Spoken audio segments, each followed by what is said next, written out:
So good morning, friends. I'm going to talk about the blood supply, lymphatics, and innervation of the conjunctiva.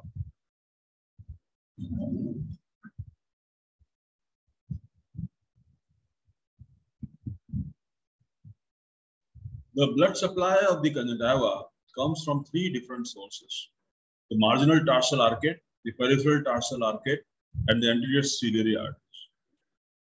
How they participate in the formation and supply of the blood supply of the conjunctiva. Let's have a look at this picture. Here, this is the peripheral arch, arterial arch. This is the marginal arterial arch, right? And this is the anterior ciliary artery. Now, how do they participate in the formation of the blood supply as a whole to the conjunctival tissue? These arcades, the peripheral arterial and the marginal arcade, they send branches to the posterior conjunctival and in the form of the posterior conjunctival artery. Whereas the anterior conjunctival artery is the terminal branch of the anterior ciliary artery. I'll explain it better in this presentation. So there are perforating branches from the peripheral arterial arcade which pierce the LPS muscle and they reach the conjunctiva and then they divide into the descending branches, right? Likewise, the perforating branches from the marginal arterial arcade, they pierce the sulcus subtarsalis and they reach the conjunctiva and then they divide into marginal branches and the tarsal branches. So at the end, you will see that these branches, they are the descending branches and the marginal branches and tarsal branches, they are all anastomosis, right?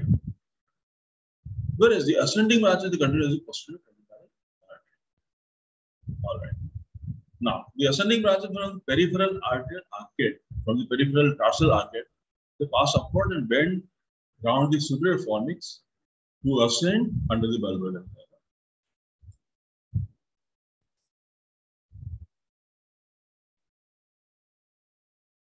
And they form the posterior conjunctival arteries. The anterior ciliary arteries, they travel along the tendinous rectus muscle and then they give off the anterior conjunctival arteries. And thus, the posterior conjunctival artery and the anterior conjunctival arteries, they are anastomosis. And then the send branches to the pericorneal plexus. Right. The applied aspect is that in conjunctivitis, there is hyperemia of the superficial conjunctival vessels derived from the posterior conjunctival vessels. That forms the main source of the blood supply to the conjunctiva. Pathognomonic vascular changes are seen in conjunctival vessels in sickle cell anemia. Now, a word about the venous drainage of the conjunctiva. It is mainly into the ophthalmic veins. Now, how that happens? If you look at this picture, the ciliary body, iris, limbus, limbal arterial artery. Yes. This number 4 is the limbal arterial artery. Now, there is a corresponding anterior ciliary artery and the anterior ciliary vein, they are corresponding. And if you look at it, they are very lying close to each other. The perilimbal venous circle is formed here in the peripheral part and the posterior peripheral bulbar conjunctiva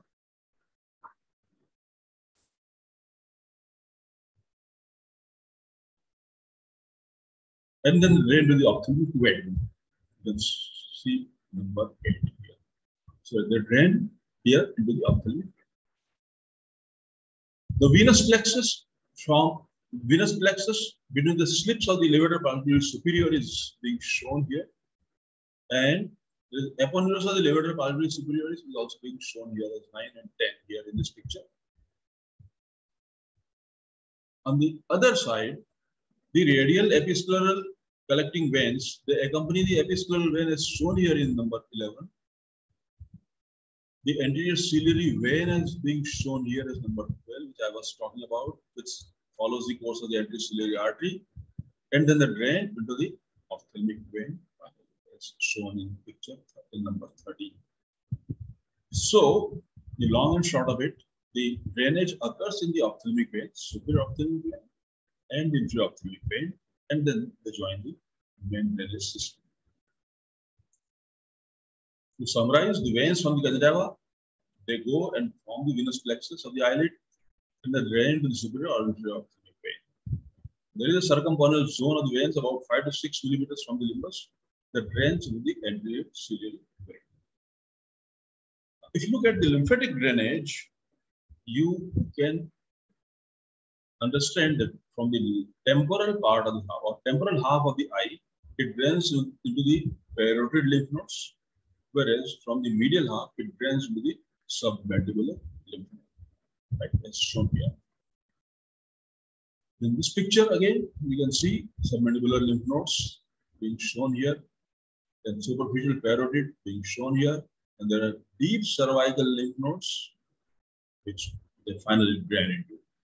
So this is what is the lymphatic drainage of the eye. It is arranged, as I told you, it is arranged in two layers, superficial and deep. The lymphatics from the lateral side, they drain to the preauricular, and from the middle side, drain to the submandibular lymph node. And in the viral conjunctivitis, it is the pre-auricular lymphadenopathy that is found. So always check for if there is any pre-auricular lymphadenopathy just close to the tragus of the ear. The nerve supply comes from the branches of the trigeminal nerve, mainly ophthalmic nerve, and partly from the maxillary nerve also. The superficial is a picture 1 is showing superior tarsal conjunctiva. 4 is showing the supratrochlear nerve, which comes from the ophthalmic nerve. That is the branch of the trigeminal nerve. Then there is infratrochlear nerve as shown here, number 7. And then there is infraorbital nerve. But the infraorbital nerve is a branch of the maxillary nerve. So we understand that supratrochlear, supraorbital are the branches of the ophthalmic, whereas the infraorbital nerve is a branch of the maxillary nerve. The bulbar conjunctiva, the anterior 2/3 circumcorneal zone is supplied by the branches from the long ciliary nerve, the first branch, there is ophthalmic ligament. The superior palpebral conjunctiva, superior fornix, and the 1/3 of the bulbar conjunctiva, which is remaining part, is supplied from the branches of the supratrochlear and supraorbital nerve of the infratrochlear, frontal nerve, lacrimal nerve.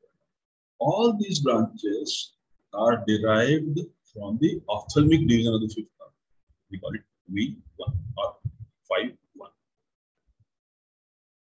Whereas the lateral inferior palpebral conjunctiva, the lateral fornix, and the lateral part of the inferior peripheral 1/3 of the bulbar conjunctiva, they are all supplied by the branches of the lacrimal nerve, which is again ophthalmic division. The nasal inferior palpebral conjunctiva, the nasal fornix, and the nasal half of the peripheral 1/3 of the bulbar conjunctiva, they are supplied by the infraorbital nerve.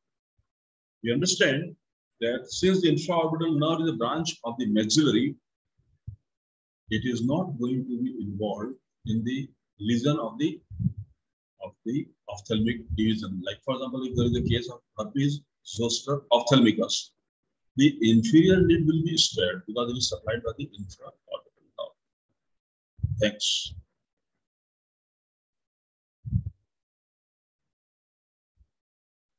Stop recording.